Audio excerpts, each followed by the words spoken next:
अच्छा। बहुत कम दिया हमको, 30 के भाव का मुआवजा दिया। 2 एकड़ जमीन थी जी 60,000 मिले जी और छोटा मकान था तो 20,000 उसके मिले जी। और अनुदान 35,000। उन पैसों में क्या आप नई जगह उतनी जमीन खरीद पाए? कहीं नहीं ले पाए, कुछ भी नहीं खरीद पाए। आप क्या करने पे आज मजदूरी कर रहे हैं बस। अब मजदूरी कर रहे हैं। मतलब आप किसान थे, छोटे हाँ, किसान थे, हाँ, छोटे लेकिन अब वो किसानी भी नहीं रही, अब केवल मजदूरी करना आपके लिए बचा है बस। हाँ।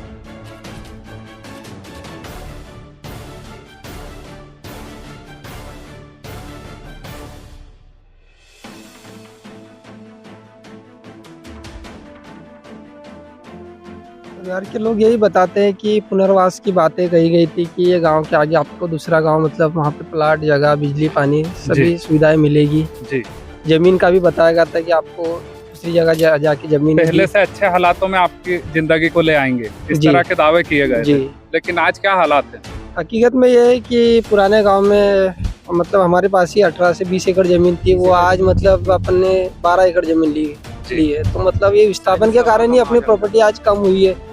और जो घर परिवार में जो रुतबा था कि वहाँ पर सरपंच थे परिवार में, आज वो चीज भी अपने को नए गांव में गए तो वो। दोस्तों, खबर एक्सपोज यूट्यूब चैनल में आपका स्वागत है। इस समय हम खंडवा जिला मुख्यालय से करीब 65 किलोमीटर दूर हरसूद में आए हुए हैं। सॉरी, ये हरसूद जो हम बोल गए गलती से, ये अब डूब चुका हरसूद है। अब इस हरसूद का सरकारी रिकॉर्ड में कोई दस्तावेज उपलब्ध नहीं है। इसे शासन ने अपने रिकॉर्ड में वर्ष 2004 में डुबा दिया था और अब हरसूद नाम की कोई जगह इस पृथ्वी पर मौजूद नहीं है। सरकार के रिकॉर्ड के मुताबिक हर सरकार ने उसके विकल्प के रूप में छनेरा के पास एक जगह पे विस्थापितों को बसाया है, जिसे अब नया हरसूद कहा जाता है। हम आपको बता देना चाहते हैं कि हरसूद को डूबे 20 साल हो चुके हैं और 20 साल के बाद आज हम ये हरसूद में आए हुए हैं। हम आपको बता देना चाहते हैं जो जगह पे हम खड़े हुए हैं, यह हरसूद का, यहाँ सामने स्टेट बैंक हुआ करती थी। इस जगह के ऊपर यहाँ पर नीचे मार्केट हुआ करता था। इसके अलावा यहाँ पर ये शहर का बिल्कुल मुख्य चौराहा रहा है। थोड़ा आगे हम जाएंगे, आगे बलड़ी रोड का एक चौराहा है जहाँ से बलड़ी के लिए बसें जाती थी। और इसके अलावा हम आपको बता देना चाहेंगे कि ये पुराने हरसूद का यहाँ पर पुलिया होती थी। यहाँ पर रेलवे स्टेशन जाने के लिए यहाँ पे तांगे खड़े होते थे, तो तांगों में बैठ के लोग स्टेशन तक का सफ़र करते थे। और ये जो जहाँ पर हम खड़े होकर बात कर रहे हैं, ये एक ऐसी जगह थी जो शहर का प्रमुख चौराहा, प्रमुख स्थान हुआ करता था। इसी मार्ग से, ये जो मार्ग है ये खंडवा होशंगाबाद को जोड़ने वाला मार्ग था, लेकिन विस्थापन के बाद ये गांव को पूरी तरह से शासन के रिकॉर्ड में खत्म कर दिया गया।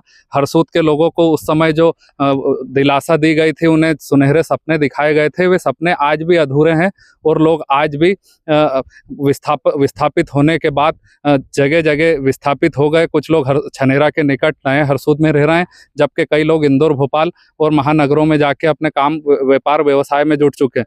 हम आपको बता देना चाहते हैं कि न केवल हरसूद का विस्थापन हुआ था, बल्कि हरसूद से सटे हुए करीब बड़ी संख्या में गाँवों का भी विस्थापन हुआ था। और कई ग्रामीण क्षेत्र के लोग हैं, वे भी अपने खेतों को, अपने घर पर, अपने जो उनके घर हुआ करते थे, उनकी जो कृषि भूमियाँ हुआ करती थी, उनका जो जन्म स्थान था, तो वे उस भूमि को आज भी नमन करने के लिए आते हैं। तो इस समय जब हम हरसूद में पहुंचे हैं तो हमारी मुलाकात एक बुजुर्ग और एक युवा से हुई है जो हरसूद से सटे हुए टांडी बीड़ नामक गांव में रहते थे और ये भी अपने ज़मीनों को देखने के लिए आए हैं, अपनी यादें ताज़ा करने के लिए आए हैं। तो हम बात करेंगे और जानने की कोशिश करेंगे कि 20 साल पहले जब 2004 में हरसूद के साथ ही टांडी बीड़ गांव को भी जब हटाया गया था, तो इन्हें किस तरह के इनके साथ वादे किए गए थे, इनको किस तरह से रोजी रोजगार देने का इनको भरोसा, दिलासा दी गई थी। आज ये लोग किन हालातों में अपना जीवन व्यतीत कर रहे हैं, हम इनसे बात करेंगे। क्या नाम है आपका? मेरा नाम रोड़िया है जी।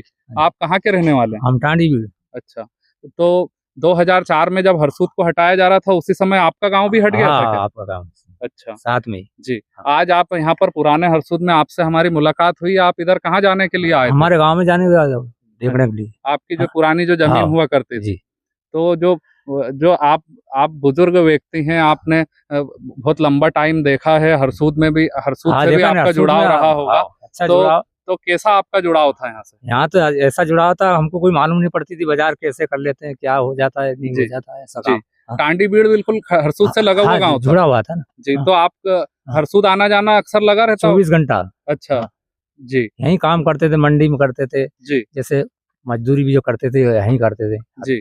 जब 2004 में आपको हटाया था सरकार ने उस टाइम पे, हाँ। तो आपको जो मुआवजा दिया था तो वो मुआवजा पर्याप्त रहा? आप नहीं पड़ा, अच्छा बहुत कम दिया हमको, 30 के भाव का मुआवजा दिया। 2 एकड़ जमीन थी, जी 60,000 मिले, जी और छोटा मकान था तो 20,000 उसके मिले, जी। और अनुदान 35,000। उन पैसों में क्या आप नई जगह उतनी जमीन खरीद कहीं पाए? कहीं नहीं ले पाए, कुछ भी नहीं बस खरीद पाए। आप क्या करने पे आप बस मजदूरी कर रहे हैं बस। अब मजदूरी कर हाँ। रहे हैं, मतलब आप किसान थे, छोटे हाँ, किसान थे, हाँ, छोटे लेकिन अब वो किसानी भी नहीं रही, अब केवल मजदूरी करना मजदूरी। आपके लिए बचा है बस। हाँ, तो बस। आप अपने पुराने खेतों को देखने के हाँ। लिए आए, ठीक है। हमारे साथ एक युवा भी हैं, उनका जन्म स्थान टांडीबीड़ गांव था, तो वे भी आज अपने गांव में जा रहे हैं, हम उनसे बात करेंगे। क्या नाम है आपका? विवेक राठौर है मेरा नाम। जी राठौर जी, हाँ। क्या कहना चाहेंगे अपनी पुरानी यादों के बारे में? पुरानी जन्मभूमि गांव को देखने आए हैं, जी। और हरसुद से भी मेरा लगाव रहा है। बाकी मेरी एज तो बहुत कम थी उस टाइम पे, करीबन 7-8 वर्ष का थी। जी पर मैं यहाँ पर सरस्वती शिशु मंदिर जो बलडी रोड पर स्कूल था, जी उसमें तीसरी तक मैंने पढ़ाई की है यहाँ पर। जी वही देखने आए हैं, तो जी। वो गांव तक नहीं जा सकते, पानी भरा है, जी। तो मैं ये स्कूल और ये हरसुदी देख के चले अच्छा, जाते हैं। आपकी जो पढ़ाई हुई होगी, हाँ। ये मतलब पुराने हरसूद में हुई थी, पुराने 2004 में? हाँ, अच्छा, 4 तो में। आज यहाँ पर आए हैं अपनी भूमि को, अपनी स्कूल को नमन करने के लिए। जी। तो जब 2004 में विस्थापन के दौरान हटाया जा रहा था, तो आपसे जो वादे किए गए थे, जैसा आपके परिवार के लोग बताते होंगे, किस तरह के वादे आपसे किए गए थे? परिवार के लोग यही बताते हैं कि पुनर्वास की बातें कही गई थी कि ये गांव के आगे आपको दूसरा गांव, मतलब वहाँ पे प्लाट, जगह, बिजली, पानी सभी सुविधाएं मिलेगी। जी। जमीन का भी बताया गया था कि आपको दूसरी जगह जाके जमीन पहले से अच्छे हालातों में आपकी जिंदगी को ले आएंगे, इस जी। तरह के दावे किए गए जी। थे। लेकिन आज क्या हालात है? हकीकत में ये है कि पुराने गांव में मतलब हमारे पास ही 18 से 20 एकड़ जमीन थी, वो आज मतलब अपन ने 12 एकड़ जमीन ली है। तो मतलब ये विस्थापन के कारण ही अपनी प्रॉपर्टी आज कम हुई है। जी। और जो घर परिवार में जो रुतबा था जी। कि वहाँ पर सरपंच थे परिवार में, जी। आज वो चीज भी अपने को नए गांव में गए, तो वो पुनर्वास विस्थापन के बाद आप कौन से गांव गए हैं? मैं अभी राजनी में हूँ, जी। सिंगोट के पास राजनी करके गांव है। जैसे आपके पिताजी पहले टांडीबीड़ गांव के सरपंच थे, नई जगह जाने के बाद हाँ। क्या इस तरह का सम्मान आपको नई जगह मिल पा रहा है? नहीं मिल पा रहा, वो आज 20 साल बाद भी वो चीज नहीं मिलेगी, क्योंकि जो गांव का जुड़ाव रहता है वो अलग ही रहता है। वो आदमी कभी भी उसकी पूर्ति नहीं कर पाता, जो जन्मभूमि है, गांव है। जी। हमारी बात टांडीबीड़ गांव के विस्थापितों से हुई है। इनका ये कहना है कि इन्होंने विस्थापन के बाद नई जगह गए। एक बुजुर्ग हैं जिनकी 2 एकड़ जमीन थी, जिन्हें 60,000 रुपये मुआवजा मिला था। नई जगह जाने के बाद वो 60,000 रुपये कहाँ खर्च हो गए, इन्हें इस बारे में कुछ नहीं पता है, और आज ये मजदूरी करने को मजबूर है। वहीं जो राठौर जी करके युवा हैं, इनके पिताजी टांडीबीड़ गांव के सरपंच रहे हैं, और विस्थापन के बाद एक गांव में ये लोग विस्थापित हुए। तो इनका ये कहना है कि जिस तरह से इनका एक सरपंच का जो रुतबा होता है, एक जो सम्मान प्राप्त होता है, तो नई जगह जाने के बाद ना केवल इनकी ज़मीनें कम हुई है, बल्कि रुतबे में भी कमी आई है। हमारी इस खबर में फिलहाल इतना ही। हमारी खबरों से जुड़े रहने के लिए हमारे YouTube चैनल खबर एक्सपोज को सब्सक्राइब कर दें और बेल आइकन का बटन दबा दें, ताकि हर अपडेट आपको सबसे पहले मिल सके। धन्यवाद, नमस्कार।